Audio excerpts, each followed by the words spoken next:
Здравейте, телевизионни зрители, здравейте, радиослушатели, привет на всички и на цялата страна, която ни слуша в момента. Както знаете, ние сме спортните журналисти на предаването Кълбото и сме близко до стадиона, където тренира националния отбор. И най-вече в момента чакаме да зърнем някой футболист, който ще зарадва сърцата на всички запалянковци.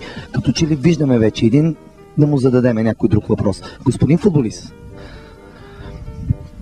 добър ден. Кажете.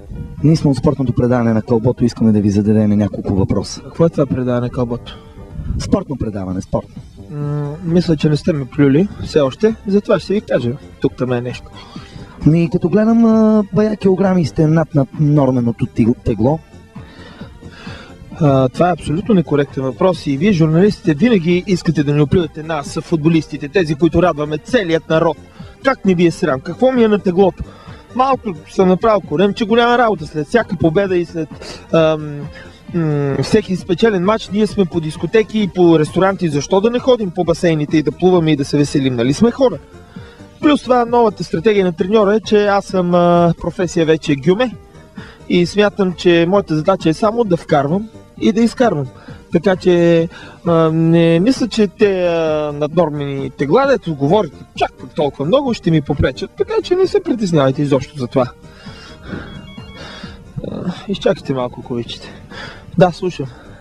Ало, кой е? Абе, махни си този микрофон, стоиме да говоря спокойно, бе. Какви сте нахални вие, журналистите? Ало, Ице, ти ли си, бе? Какво става, моето момче? Да. Ще идваш ли сега? Кажи. Няма да идваш. И защо, бе, Ице? Може и да дойдеш. Добре, слушай сега. Ние какво да правим? Да. Хубаво, ще играем на играта Шадоди, няма да дойде.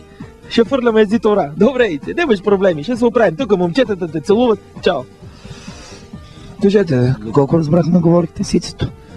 Вас изобщо не ви интересува с кой съм говорил и престанете да ни се бъркате в личните животи на нас, футболистите. Говорете по същество. По същество само едно въпрос, че как мислите, че ще бие България? Искате да ви покажа как ще бие България? Да, задължително зрителите да знаят как ще биеме, какъв ще е изхода. Според указанията на треньора, аз нямам право да издавам на стратегията на националният отбор, но за предаването Кълбото изглеждате ми много симпатични, така ще ви кажа. И вижте сега, цялата тактика ще бъде атака. Ще разгърнем фланга, ето така, и ще започнем първо атаки от лево. После започваме атаки от дясно.